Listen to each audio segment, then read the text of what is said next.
Okay, okay, Prabhuji, So start. you lead, we'll follow. Okay. Sure. Namayam Vishnu Padaya Krishna Prasaya Bhutale Srimate Bhakti Vedanta Swami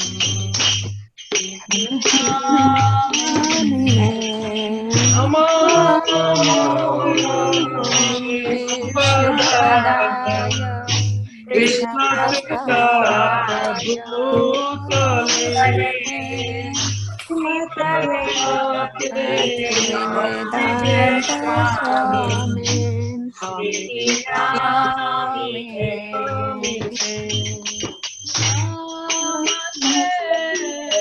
Saraswati Devi Gauravani Pracharine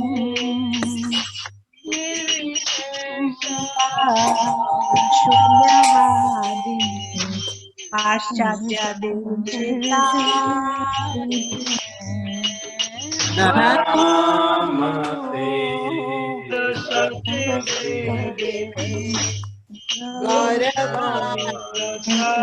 Gauravarine Nirvishesha Nirvishesha Sunyavadi Sunyavadi Paschatya Paschata Deshatarine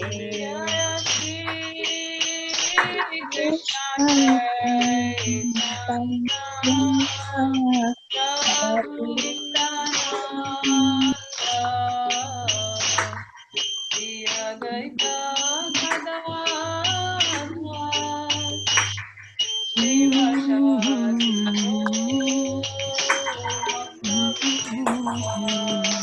Jaya Shri Krishna Krishna Chaitanya Prabhu Nityananda Shri Shri Advaita Gadadhara Gadadhar Srivasadi Srivasari Gaur Bhakta Bhakta Vrinda Jaya Shri Krishna Chaitanya Prabhu Nityananda Shri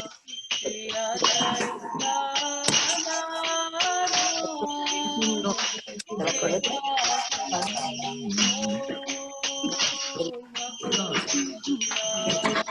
Jaya Shri Shri Krishna Krishna Chaitanya Chaitanya Prabhu Nityananda Nityananda Shri Shri Advaita Gadadhar Srivasari Srivasadi Gaur Bhakta Bhakta Vrinda Vrinda Hare Krishna Hare Krishna Krishna Krishna Hare Hare Hare Rama Hare Rama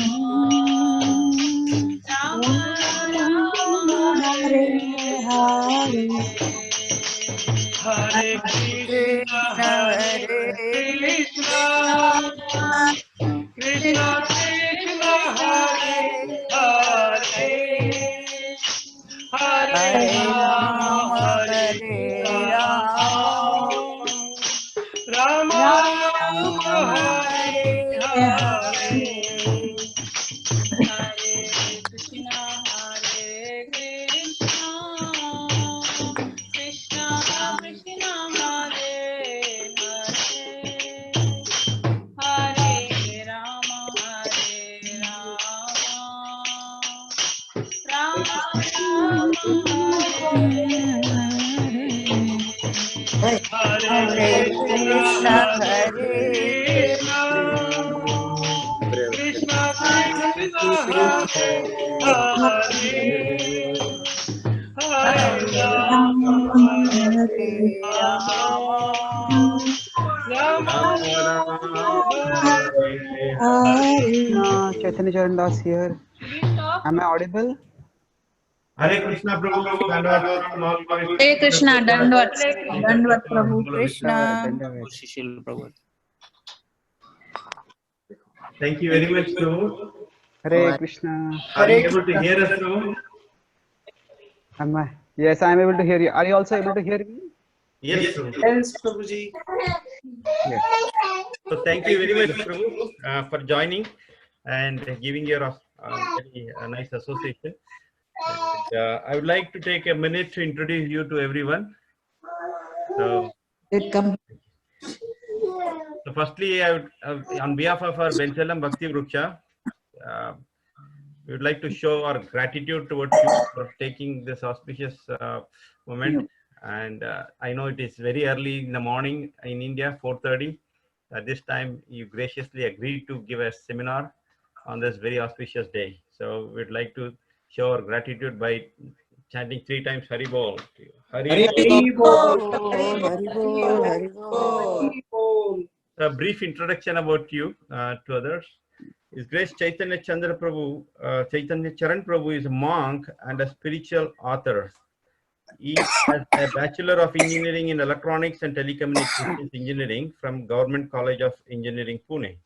He is a member of ISKCON's leading intellectual body, the Shastrik Advisory Council, and is Associate Editor of ISKCON's global magazine, Back to Godhead.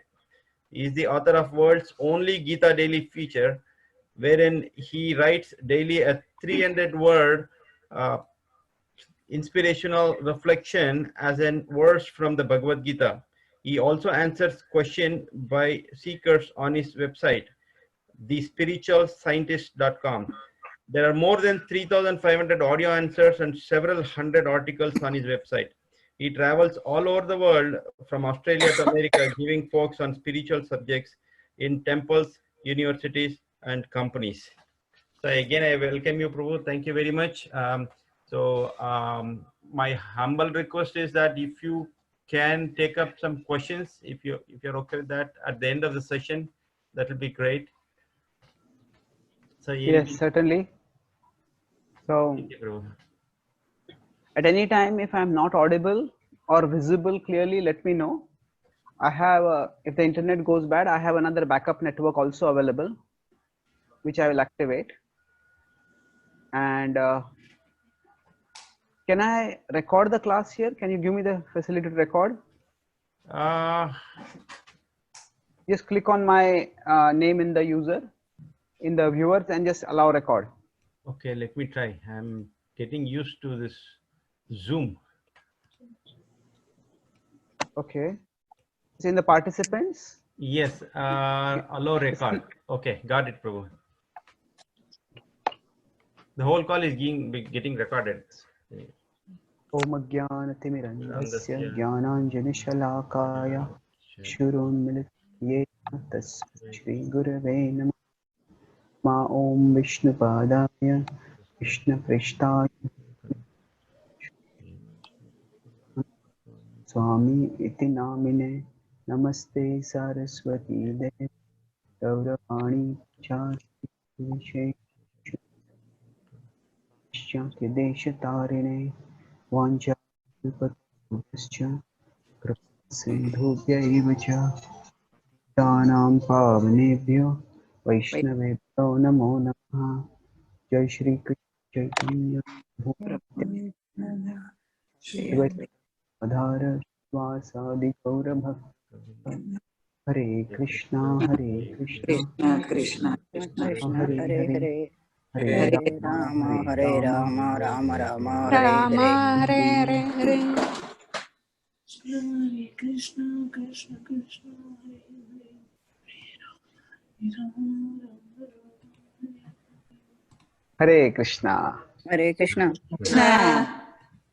So today I'll speak on the occasion of Narasimha Chaturdashi on the theme of how God protects. And I'll have a PowerPoint, so I'll be sharing my screen.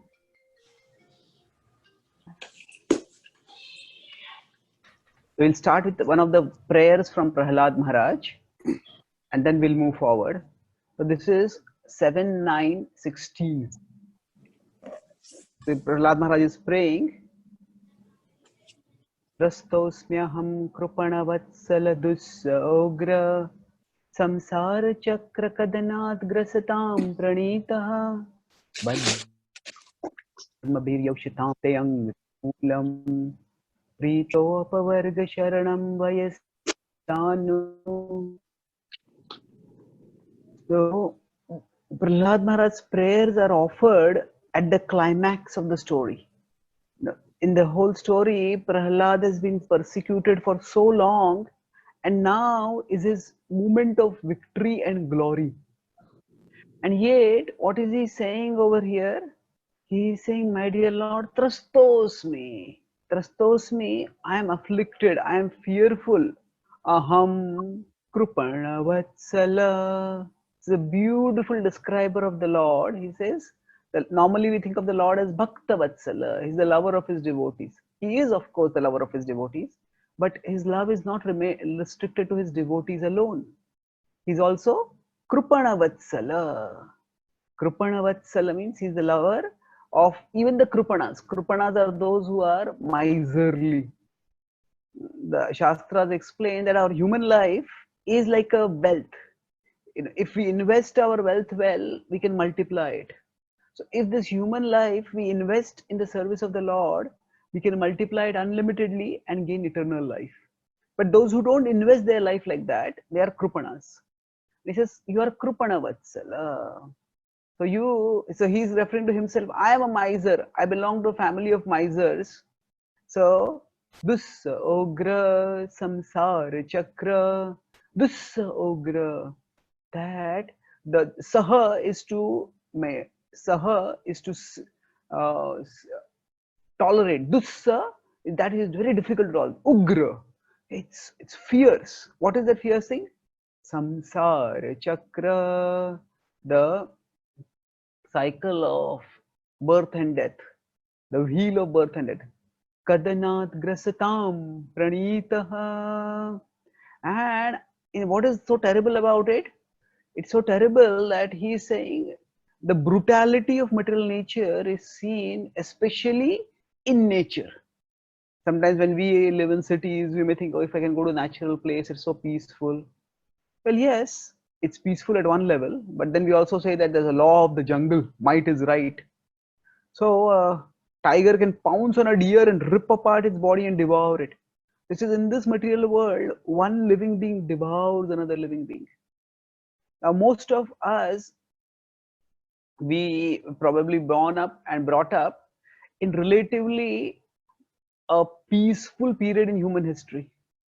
After this, from this first World War, there was a depression. 1910 was the first. 1915 was the first World War. 1929 was the Big Depression. 1939 onwards was the Second World War. So that first half of the 20th century was very disastrous. But after that, there was relative peace. And now suddenly, out of nowhere, in the last 2-3 months, this big crisis has come upon us. And it's like one tiny virus. If we consider that is now threatening to devour humanity. All the virus particles across the world, even if they afflict 1/10 of humanity, all those virus particles will amount to just 1 gram. And that 1 gram of virus, all the billions of virus together will be 1 gram. But they are threatening to devour humanity. So this is grasatam pranitaha baddha swakarma bhir. So he's saying this material world is a very dangerous place. And why am I trapped over here? Baddha swakarma bhir. By my own karma I am bound here. Ushatam te angri moolam. My dear Lord, angri moolam. Ushatam. You are transcendental Lord. When will you call me to your lotus feet? Angri moolam. Prito apavarga sharanam vayase kadanu. I simply long for the time when you, who are the shelter from apavarga, you are the shelter of apavarga. That means the shelter of liberation. So when, O Lord, will you deliver me from this deadly material existence? This is his prayer. So I am fearful of this material existence, O Lord, and you are merciful to me. So although I am trapped by my own karma, please deliver me from this material existence. How normally we call out to the Lord when we are in trouble. And now is the moment of victory and glory for Prahlad. If we consider what Prahlad has achieved, it is extraordinary. Even the great devatas were bowing down and subordinating themselves and Brujimbrena Vayasya. They describe that if Hiranyakashipu just raise his eyebrows, devatas will start trembling. And Hiranyakashipu's such prowess, Prahlad withstood that. Prahlad tolerated that. He remained firm in his devotion. And not once in the Bhagavatam does Prahlad exhibit any fear at all. Even when he is thrown in a pit of snakes, he is thrown from the cliff of a mountain, he is taken into a burning fire, he has spears and swords being hurled towards him to rip apart his body, he has remained fearless. But now he is saying, my dear Lord, I am fearful. I am fearful. So, and what is the relief from the fear? My dear Lord, please let me come to you. Let me come to you. When will you call me to your lotus feet? So Prahlad is at one level apprehensive over here. And this will be revealed in the next chapter. What is his apprehension? He thinks that now that my father is dead, I will be made into the king. And he says, the king is a very entangling position. I do not want it, O Lord. So instead of giving me this royal position, please call me to your lotus feet. Please let me come to your abode with you. So this is his extraordinary prayer. And even in the moment of victory, he is not basking in his glory. The normal material situation is, say if somebody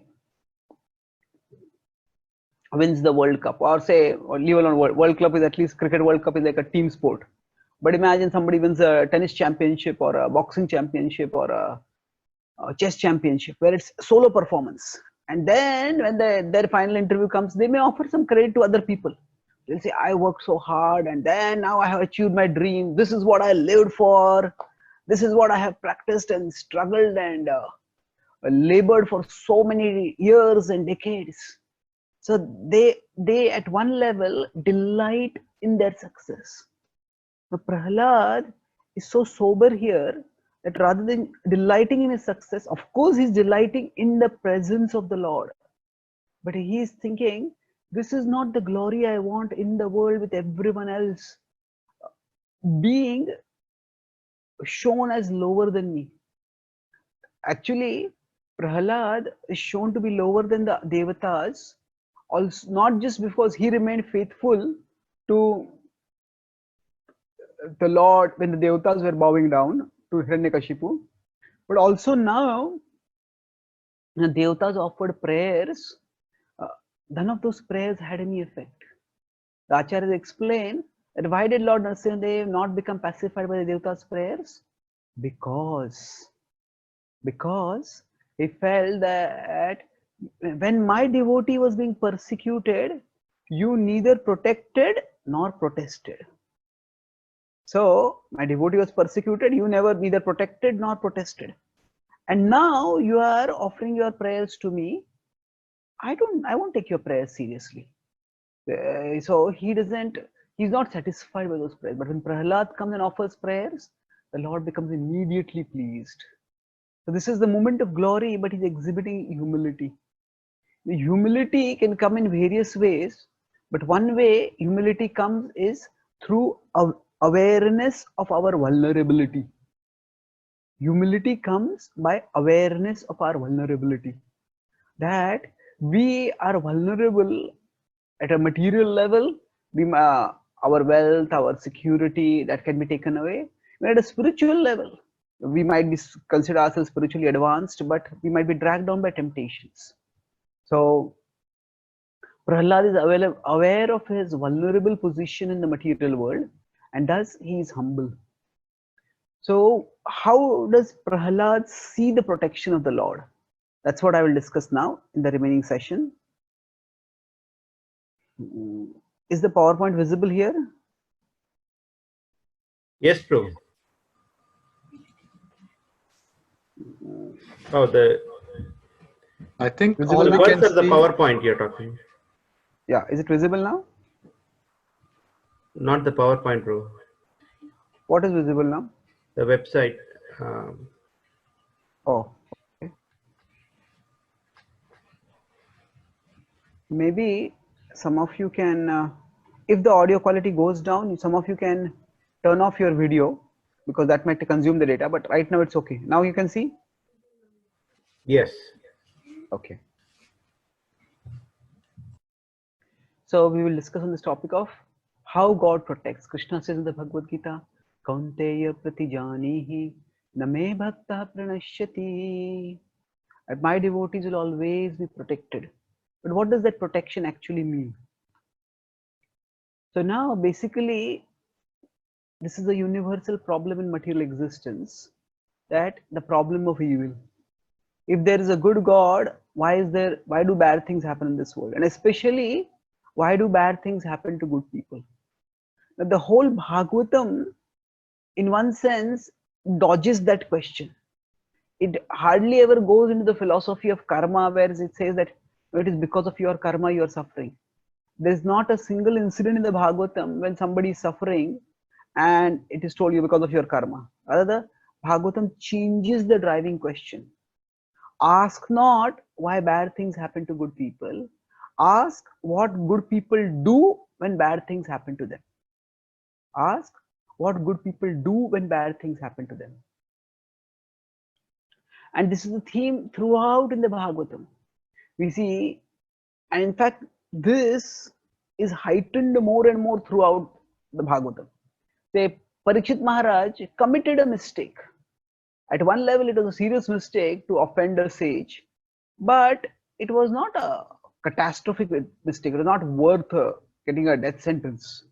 So small, it was a significant mistake, but a completely disproportionate punishment for that.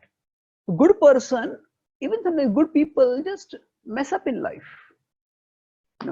We all, at some time or the other in our lives, we face failure. We face reversals. And now, when we face this, how do we respond? So that is the story of the Bhagavatam itself. How Parikshit Maharaj responds? By taking shelter of the Lord. At one level, life is tragic. Tragic means not in the sense of a tragedy movie where everybody cries at the end of the movie, but tragic means that in life bad things happen, and there can be a tragic sense of heroism where amid tragedy somebody behaves in a heroic way. So for Parikshit Maharaj, what happens? He gets cursed, but he heroically takes shelter of the Lord. If we take the same theme forward, in the 5th canto, we have Jad Bharat Maharaj, small mistake. It was actually, he was trying to do a good thing. He was compassionate to a deer, but that compassion became excessive and he got deviated. In the 5th canto of the Srimad Bhagavatam. And if you consider the 6th canto of Srimad Bhagavatam, the story of Vritrasur. Vritrasur, Chitraketu, laughs at Shiva, and it is not even out of derision. It is out of astonishment that he laughs at Shiva when Shiva is sitting with Parvati on his lap in us addressing assembly of renunciates. And for that he is cursed. Now, at least in all these 3 cases, the characters made some mistake. Maybe medium mistake, minor mistake, or very small mistake, but some mistake. But if we consider Prahlad, in the 7th canto, no mistake at all. It is, see, when we do something bad, and see, even when we do something very bad and we get a proportionate result, still we feel, why did this happen to me? If we do something very minor and we get a major bad effect for that, this is unfair. But probably the most difficult to bear is when we do something good And because of that good, we get bad. For Prahlad, actually, we could say his devotion itself was the cause of his danger. If he had just stopped worshipping Vishnu, then there would have been no danger for him. Now, this is extremely difficult to bear. When our what we are doing is good, and the very good thing that we are doing, that very thing becomes the cause of our suffering. And we have seen this throughout human history, that there have been those who have been devoted and they have been persecuted. Our devotees in Russia, especially not now, of now also to some extent, but before that in the USSR, many of them were persecuted severely. Even in America, some devotees, they were accused of that you are brainwashed and they're subjected to deprogramming and all that. So sometimes when we do good and bad things happen, it is extremely difficult to bear. But the Bhagavatam tells us a story through character after character after character, that when bad things happen to good people, what do good people do? So what does Prahlad do? That's the description. Now the question may come up, why does, if God loves us, why does God let bad things happen to us? So now here there are two levels of love. There is the love that protects from danger, and there is the love that prepares for danger. The love that protects from danger means that, say for example, a child is very small and the parents may tell the child, don't go on the street. The mother may always be on a watch, and don't go near the vehicle anywhere. Just play in the courtyard or play in the home. Now later on, that same mother or the same father will give the child a cycle, and the child has to ride the cycle. When the child starts riding the cycle, the child may fall. And now falling is painful. Falling can be dangerous, injurious. But it is only through falling that the child learns and the child grows. So basically, love sometimes lets us be exposed to danger so that we grow. And similarly, Krishna, while we are in the material world, lets us sometimes be exposed to danger so that we grow in our lives. So the normal conception is that I pray to God and then God protects me from danger. But sometimes we may pray to God and still the danger may go on. It is not that at that time Krishna doesn't love us. The love is preparing us for danger. It's a different kind of love, the love that is helping us to grow. Krishna loves us as we are, but he loves us too much to let us stay as we are. Just like parents love their children as they are. But the parents want the children to grow up, to become more responsible, to become more mature, to study well, to have a bright career. So the parents love their children too much to let them stay as they are. So similarly, Krishna loves us as we are, but he loves us too much to let us stay as we are. So we see this contrast between Indra and Prahlad. Indra is simply praying to the Lord, dear Lord, we had lost our heavens because of Hiranyakashipu, and because we were not having the heavenly resources, we could not perform yajnas for you. So now that you've killed Hiranyakashipu, now we will get the heavenly comforts, heavenly resources, and we will worship you now. So he was thinking in terms of, my dear Lord, thank you for protecting me from danger. But Prahlad, he's not saying that way, that my dear Lord, please protect me from danger, or you've given me comfort back now. He is at a different level in his consciousness. So this is, I'll talk about these two diagrams to illustrate the point that I'm making over here. So on the y-axis is devotion, on the x-axis is danger. So we could be in various situations in our life. So for example, if there is no devotion and there is no danger, then what happens? We are complacent, we are comfortable. Oh, I'm fine here. About more than 2 decades ago, when I started practicing bhakti, and started sharing the message of bhakti with others. One of my uncles, he told me, I believe in God. He's happy there and I am happy here. So why do I need to change anything? So what happens is that if there is no danger, there is no devotion, one becomes complacent. Then the other possibility is there is no devotion, but there is danger. And then what happens? People become indignant. Indignant means they feel life is unfair. How can life be like this? How should the world be like this? This is terrible.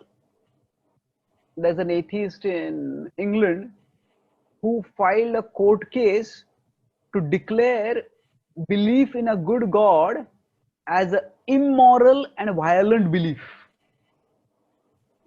That belief in God is immoral and violent. Why? Because he said that there is so much suffering in this world that when we see the suffering of this world, how can any good God allow such a suffering?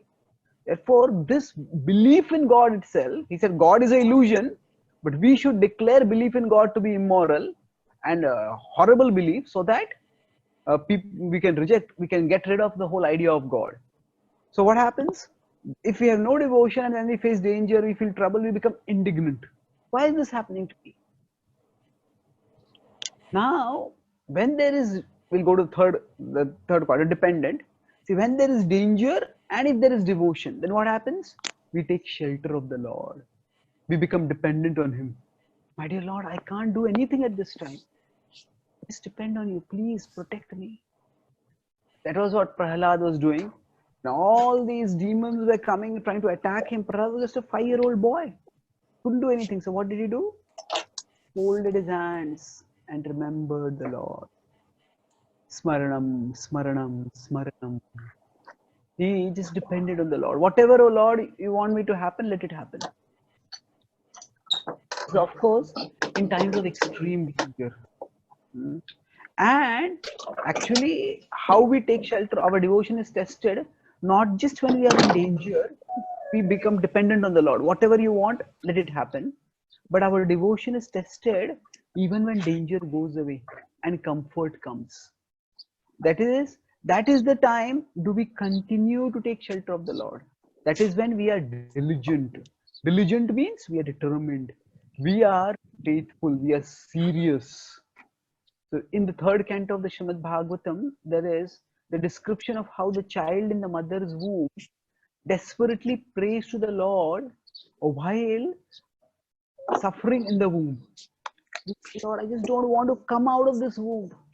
At least here there is suffering, but amid suffering, I'm remembering you. And I'm calling out to you, and that means I'm well situated. Can all of you please switch off your voices? Can the administrator mute everyone?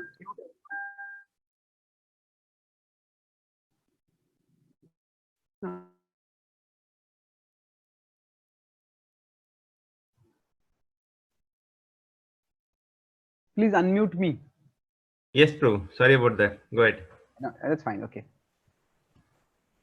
So then the child in the womb prays to the Lord. So the child in the womb is in that quadrant of danger and devotion. And he says, let me stay in this situation only, O Lord. But then if I come out of the mother's womb, then I will get caught in illusion. But then what happens? The child comes out of the mother's womb and then the child becomes, goes into illusion. So does the Lord not answer the prayer? If the child doesn't want to come out of the mother's womb, why does the Lord let the child come out?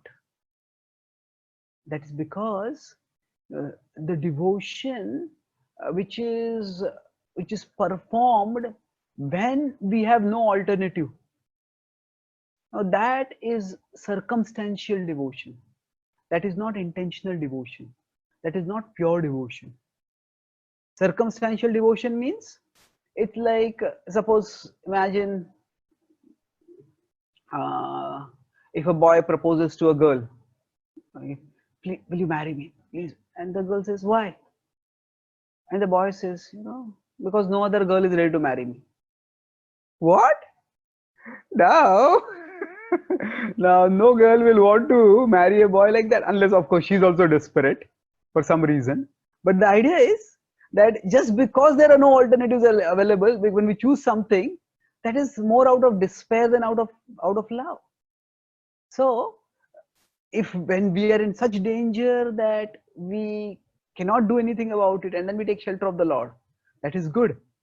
But the devotion that is exhibited when we have no alternatives, that is circumstantial devotion. But the devotion that is manifested when we have alternatives, that is intentional devotion. That means that is what I want. Because I can't go anywhere, so I go to the Lord. But intentional devotion means I can go other places, but still I will go to the Lord. That is intentional devotion. That is pure devotion. So this is where Prahlad is now. Now Prahlad was in that dependent quadrant earlier, where he was helpless. But now when he has come to this quadrant of where there is no danger now, now he is thinking, if there is no danger, this material world is such a place of illusion that I might slip into the first quadrant. This world is filled with temptations, and if I slip into that first quadrant, then I will lose my devotion. He later on says that how the jivvaikto achyuta vikarshati ma vitrupta. He says all the senses are dragging me in different directions, and I will get caught in illusion, O Lord. So please let me be devoted to you. So this is where he is praying to the Lord, let me come to you. And he says, how will I stay devoted to you? That is by glorifying you, by Twadvirya Gayan Mahamrita Magna Chittaha. When I glorify you, I become absorbed in your glorification, and thus I transcend all distress. So I transcend the temptations of the world, and I transcend the tribulations of the world. Now, this is from our perspective, when we will stay devoted to the Lord, when we will not devoted to the Lord. Now let's look at it from the Lord's perspective. Now, why might the Lord not want us to be free from danger and be fully devoted to Him? Why might He not want that He can just remove all problems in our life and let us be wholeheartedly devoted to Him? Because sometimes it might appear that we want to practice bhakti, but we may have sickness, we may have financial, we may have financial problems, we may have some social problems because of which we can't practice bhakti. So why might that happen? So now let's see this from the Lord's perspective. So one of the basic teachings of the scriptures is that the world is a place of distress. When we say the world is a place of distress, we can compare that to a hospital. In a hospital, distress is a feature. Distress is not the purpose of the hospital. And the doctor there is not causing the distress. The doctor is there to help cure the distress. So the world is a place which is like a hospital, and we are all diseased. What is the disease? Although we are eternal beings, we are all craving for temporary material things. And because of that, when those temporary material things will go away sooner or later, we will suffer. And we will eventually experience the trauma of death and rebirth again. So the cure is that we redirect our desires from the temporary to the eternal. And how will that happen? For that, Krishna has a program. So now imagine somebody is sick and they are in pain. Now when they are sick and they are in pain, that is the time when they feel the desperate need for a doctor. And when they go to a doctor, the doctor gives two medicines. One is a pain medication and the other is the curative medication. So you can call it the analgesic and the antiseptic. Analgesic is the pain medication, is the what deals with the pain. Antiseptic is what deals with the infection, the core cause of the disease. So now imagine if there is somebody who, so in our life, somebody who has no painkiller and no medicine, then what will happen? There will be complete misery. So Similarly, in this material world, material security is like material security is like a painkiller. Why a painkiller? Because the painkiller simply covers the pain. It doesn't cure the pain. So when we have material security, we feel that things are fine. But actually our misdirected desires are still there. And those misdirected desires will bring severe consequences upon us. So if somebody who is sick and is having no medication, no curative, no pain medication, then they'll be miserable and their misery will increase more and more. On the other hand, somebody takes only the painkiller and they don't take any medication at all. Then what will happen? They will have relief from pain. But that's deceptive. That's dangerous. Why? Because inside the disease is worsening. So similarly, in this world, if we have material comfort, we have a material security, but we don't have spiritual security. So material security is like the painkiller. Spiritual security is like the curative medicine. Spiritual security means devotion, absorption in Krishna. At least the intention for devotion and the intention for absorption in Krishna. Material security is various comforts and other things, needs and comforts. So now that will be like if we have material security but no spiritual security, that is like having a painkiller but not the curative medicine. And we'll be comfortable but temporarily and deceptively. On the other hand, if somebody has only the curative medicine and not the painkiller, then they are in misery because the pain is there. What do I do? But thankfully at that time, the pain will decrease. Although right now they are in pain, but because they are taking the medication, the pain will decrease. At a material level or from an external perspective, the person in say quadrant 1 and quadrant 4, that means one who has a spiritual security and one who does not have spiritual security. But if both of them are in misery, both of them lack material security, then both of them will be in misery. But the difference is that for one person the misery is increasing because there is no diagnosis and no treatment. For the other person, the misery is decreasing. So Hiranyakashipu was comfortable. He was not just comfortable, he was in royal comfort. He was ruling all the 3 worlds. But for how long? For how long? Hiranyakashipu was in that temporarily comfortable quadrant. And that quadrant soon got over. Prahlad says that I saw the one who was the ruler of the world, in one moment, everything was lost for him. Therefore, I don't ever want to go into that illusion thinking that material security will ever give me happiness. So then, for us to be steadily situated, it is good to be in the quadrant where we have both the painkiller and the medication and the curative medicine. Vidyam cha yastadvedo bhayam saha avidyaya mrityum tirtva vidyayamritam ashnate. So it is said that vidyam cha, we have the resources for dealing with the material world. We have material knowledge and we have the resources for attaining the spiritual world. It is just spiritual knowledge. Then we can pass through the world's journey comfortably. So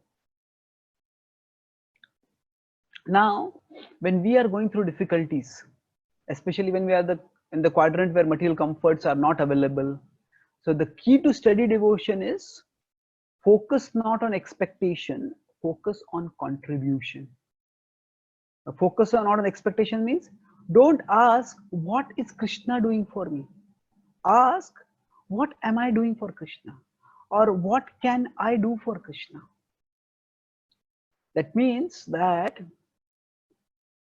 we focus on, okay, in this situation there is trouble, there is distress, but what can I do? Okay, maybe I can do this small service, maybe I can worship my deities, maybe I can chant the holy names, maybe I can remember Krishna. So what can I do in this situation? So when we focus on contribution, we see things are in our control.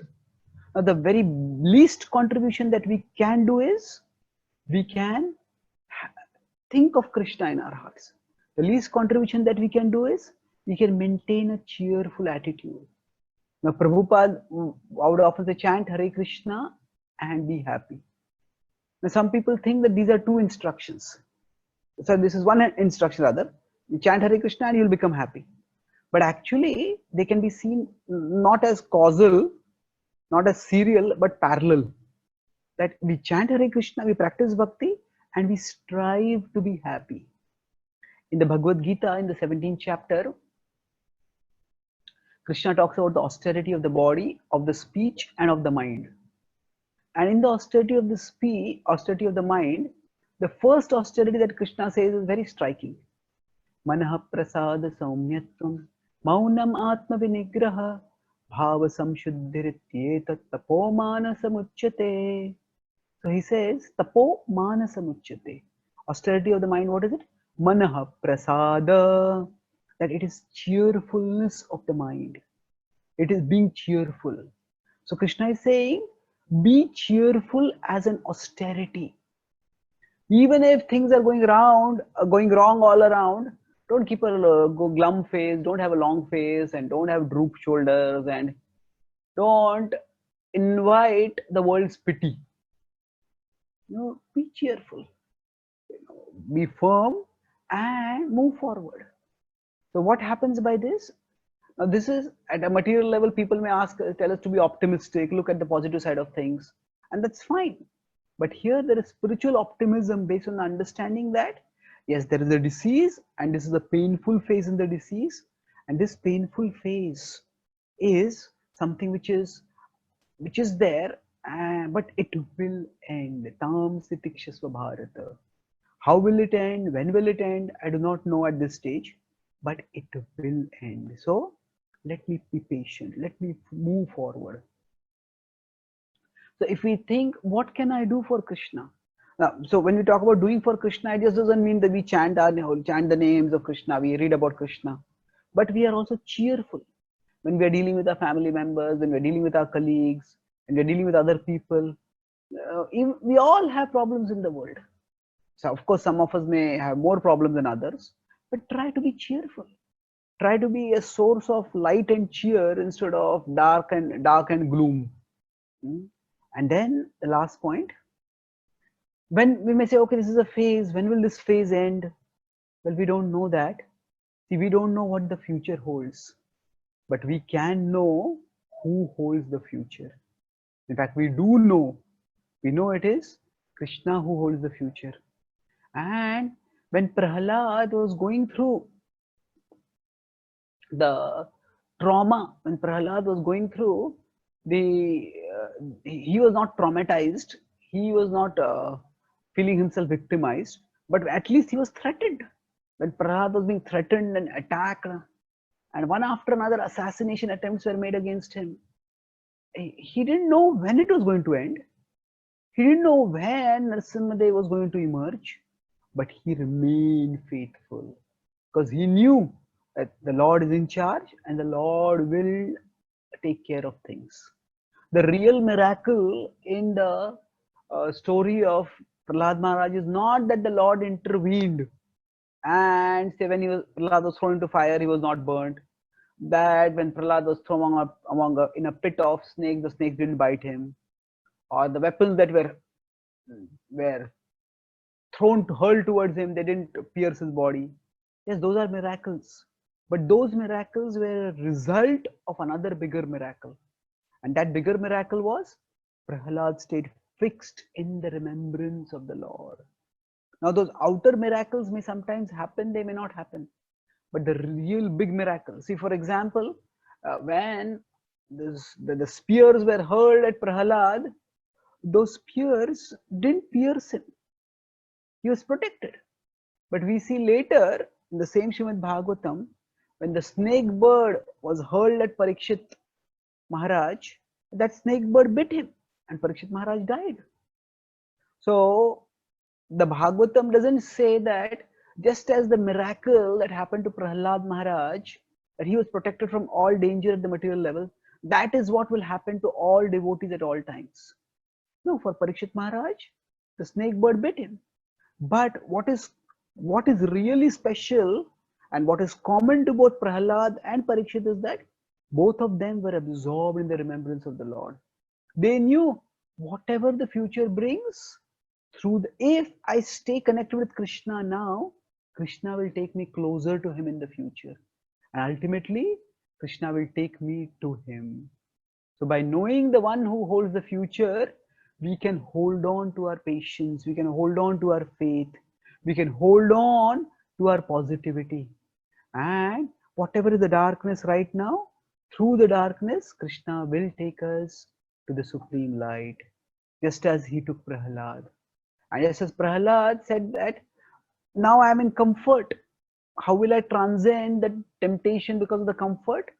He said, before I was absorbed in the remembrance of the Lord, and when I got an opportunity, I glorified the Lord. So now also, I'll be absorbed in the remembrance of the Lord, and when I get the opportunity, I'll glorify the Lord. And in that way, I will transcend the world's distress.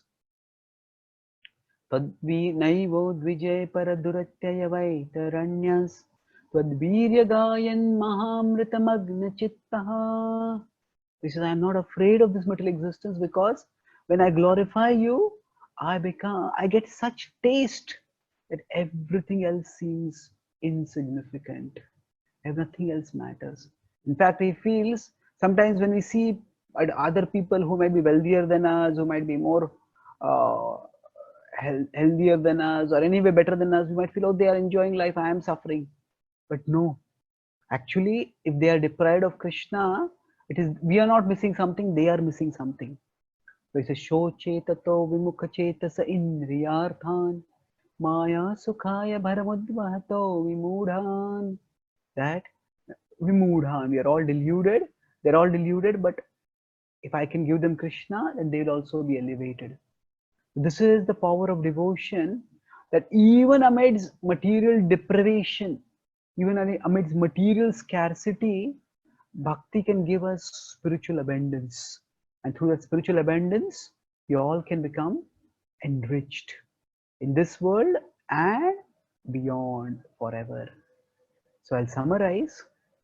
I spoke today on the topic of how Krishna protects. And the way I spoke it was broadly by,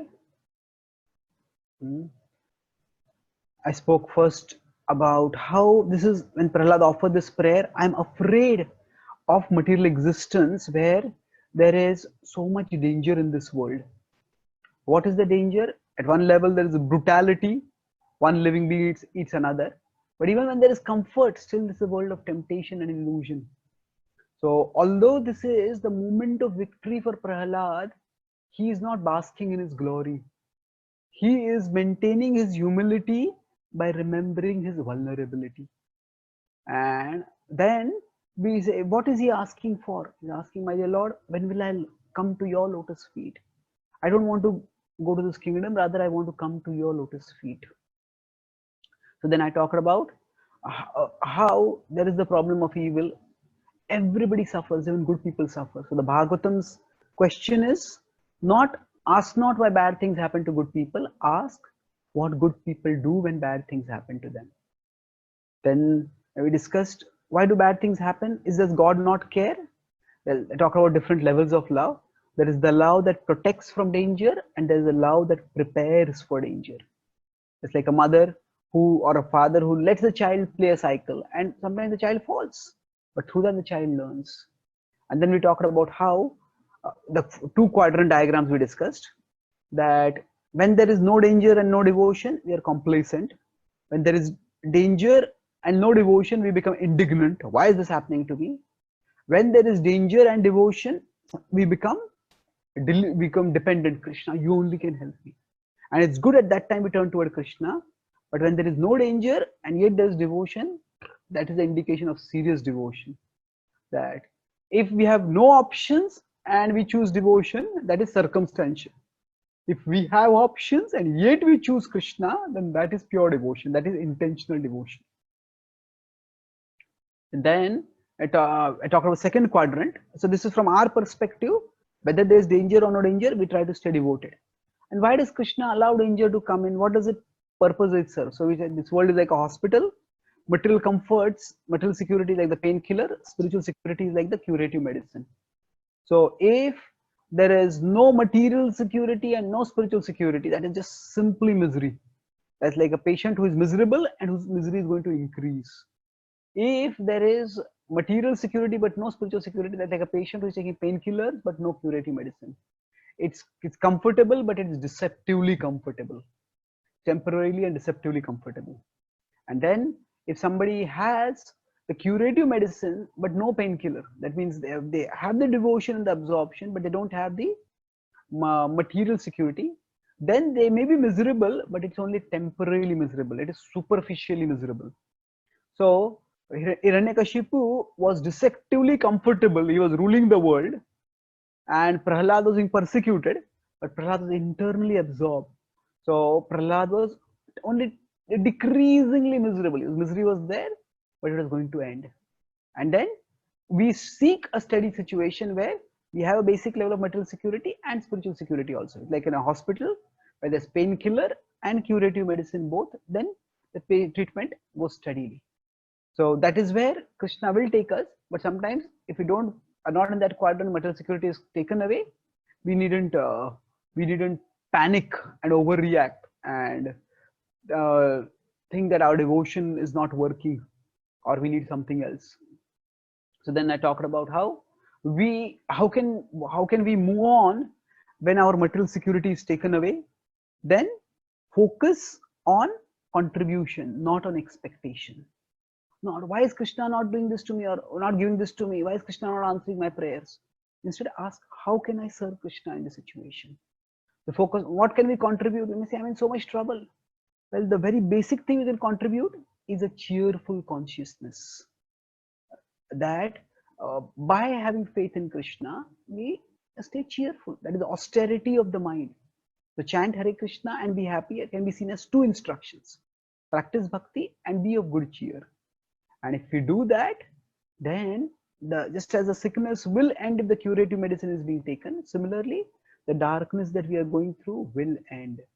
We don't know what the future holds, but we do know who holds the future. And if we hold on to Krishna, he will take us through whatever darkness and distress we might be in to a place of light and love, as he did for Prahlad. Thank you very much. Hare Krishna. Are there any questions or comments? Yeah, thank you very much, Prabhu. Such a wonderful question. I have a basic question. Yes. So, I like that chart, what you have, danger and devotion. Right. So how is that related in terms of we also have this Utsat, Nischayat, Dhairyat, right? Dhairyat is the patience. So where does that patience, can we consider that Prahlad Maharaj was too very patient in those scenarios? And where does that fit in this? Okay, good question. The Utsaha, Nischayat, Dhairyat is enthusiasm, faith and patience, confidence and patience, we could say. So if we consider in terms of the treatment, at the same hospital metaphor, so the patient has to have enthusiasm for taking the treatment. Now sometimes we think of treatment as you just lie down on the bed and take some medication, but sometimes it might be that the patient has to do some exercises, maybe do some workouts or some whatever exercise it is. So the patient has to be enthusiastic about taking the medication and doing the exercises. That the patient also has to have faith, have confidence that his doctor is competent enough, the doctor can cure me. And while having that enthusiasm and confidence, we also need patience. It's not that yesterday I started the medication, yesterday I did so much exercise, I took the medication, so why am I not feeling better today? Sometimes treatment takes time. So if the disease is chronic, the cure also may take some time. So we need to be patient through that period. We need to persevere through that period. So that's how patience comes in terms of not having the expectation of immediate results. We see even in the life of Srila Prabhupada, it took decades for him. He was simply doing everything for Krishna's sake, trying to share Krishna's message, but it took decades before he got some significant results. So that's where patience comes in. Does that answer your question? Yes, Prabhu. Thank you. Any other questions? Prabhuji, Hare Krishna, Prabhu, Dandavat Pranam. This is Naina Abhiram Das. Thank you so much for Hare a Krishna. wonderful class. Prabhu, I have a practical question. So when we hear such kind of enlightening lectures, we really get inspired. That inspiration does not go for long. That inspiration will have a break point. So are there any practical tips where we can follow to keep that inspiration, whatever we get from hearing these wonderful lectures consistently? I like the second point of the last slide. I think you said you should know who holds the future, something like Yes. that. Yes. So that has given me a good hope and good faith. But how can we keep that inspiration consistently? Any Yes. How practical? can we keep our inspiration consistent? Mhm. Basically, first is association. Now we need to associate with those who are inspired. That means just we either hear classes, read books, or associate with devotees. So association can be physical, it can be digital, it can be whatever way. That's very important because our faith, especially not so much our faith, but especially our enthusiasm. It's like it's not like a fixed deposit in the bank. It's very much like a investment in a volatile stock market. So sometimes the price booms up and sometimes the price goes down. Yeah. So why does that happen? Because the world is filled with ups and downs.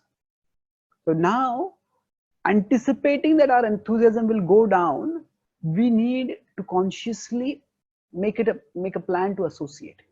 Now we may also find that actually association itself sometimes inspires, sometimes doesn't inspire.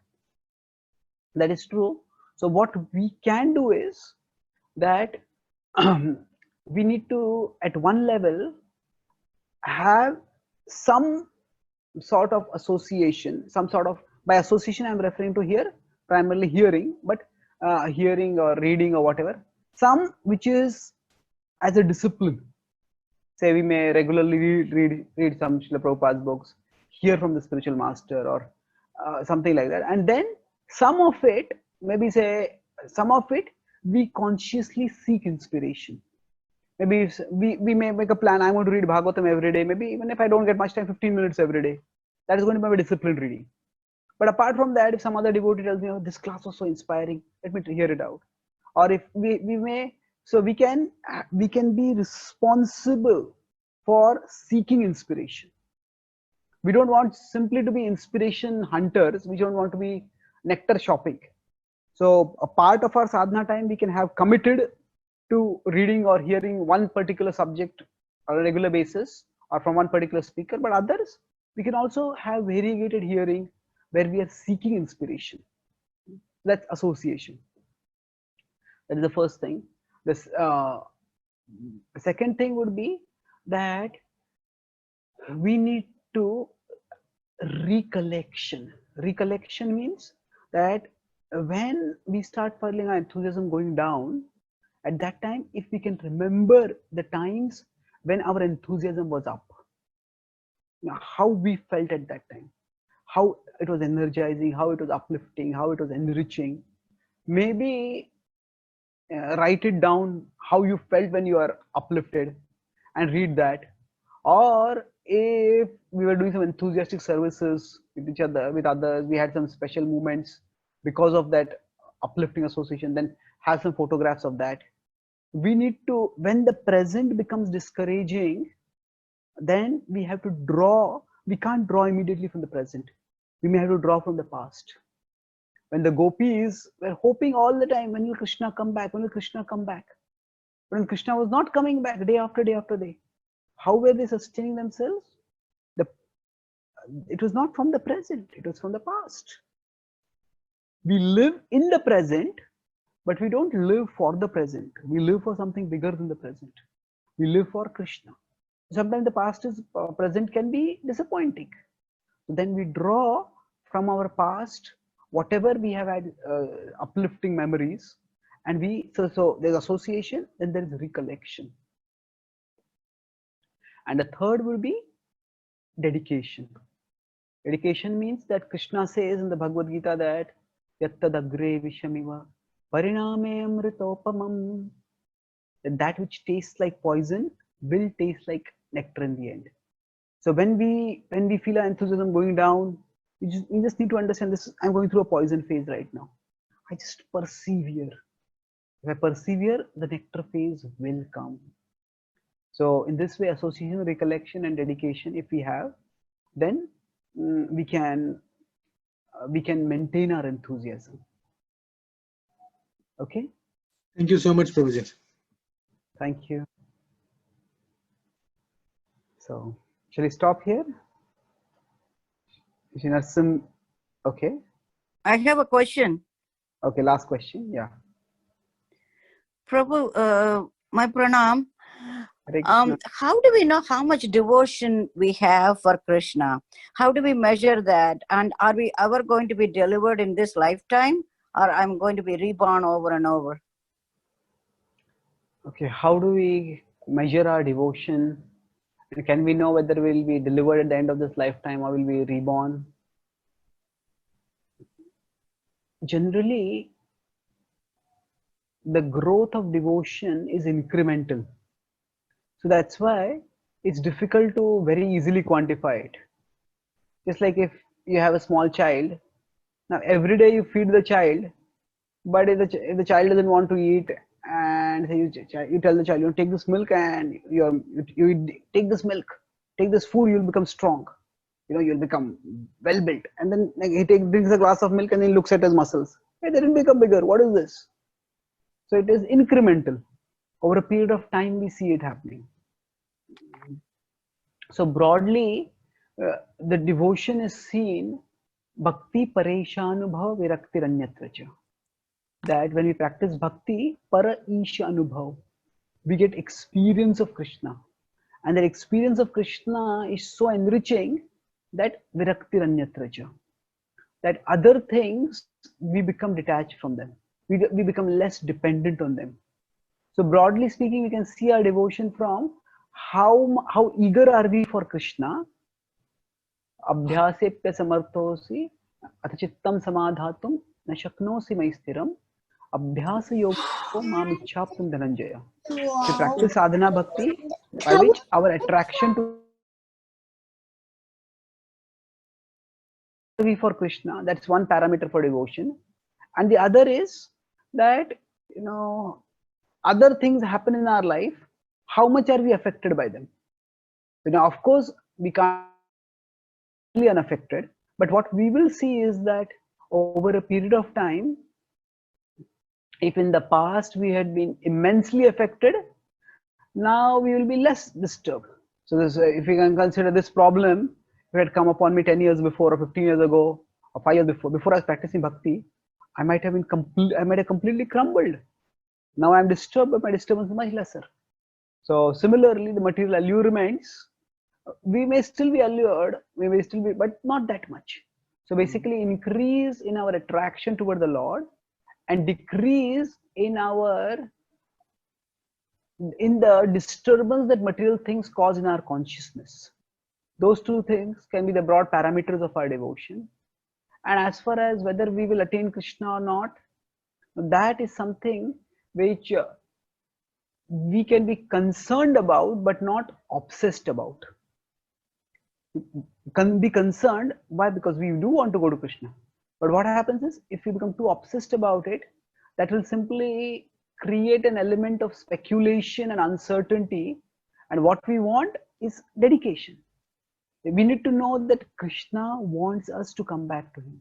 In fact, Krishna wants us to come to him more than what we even want to go to him, Prabhupada would say. So if we strive to choose Krishna during our life journey, and by repeatedly, so we have temptations, we have tribulations, we can let our thoughts get caught in other things, but we try to choose Krishna. Our thoughts go elsewhere, we choose Krishna. Our thoughts go elsewhere, we choose Krishna. So if we do like this, by regularly choosing Krishna, what will happen is we'll show Krishna that we want him more than the world. We may still want things of the world, but if at least by the time of our death, by the time of our last moments in this world, if our desire for Krishna has become more than our desire for the world and its objects, then Krishna has no reason to keep us in the world. Krishna will take us to him. And even if we do not go to Krishna, see, we need to know that Krishna will never abandon us. If we consider before we came to bhakti, we were probably living materialistic lives. We might have been pious or whatever, but we were definitely not devoted to Krishna. And we could have gone in any part of the world. We might or might not have met devotees. So even when we were doing nothing for Krishna, still Krishna somehow intervened in our life and brought us to his lotus feet, at least brought us to the path to him.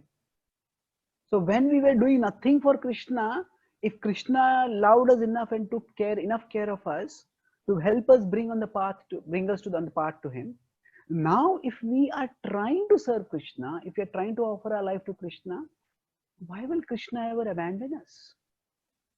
Ma bhir mandamano vichintaya bahudha yamishchiram yatana naivami prabhavanti paparipavah swami nanu sridhara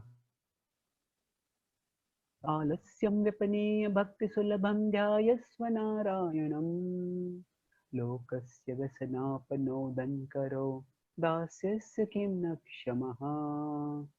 In the Mukundamala Stotra, Maharaj Kulashekar says, my dear mind, don't worry. Oh, I have done this wrong, I have done that wrong, maybe I'll have to go to hell and suffer this. Maybe, oh, lazy mind, don't worry about these things. Don't you know? Naivami prabhavanti papa ripava. Don't you know that your Lord is the enemy, is the defeater and destroyer of sin? And not only the destroyer of all sins, but is also Swami Nanu Sridharaha. Your Lord is also the Lord of the goddess of fortune. How will he let any misfortune come to your life?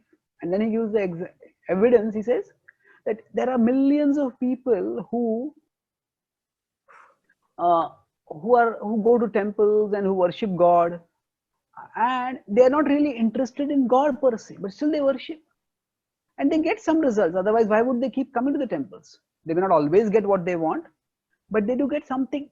So he's saying the Lord fulfills the desires even of those who come to him simply for their own purposes. Lokasya vasanapanodhan karo.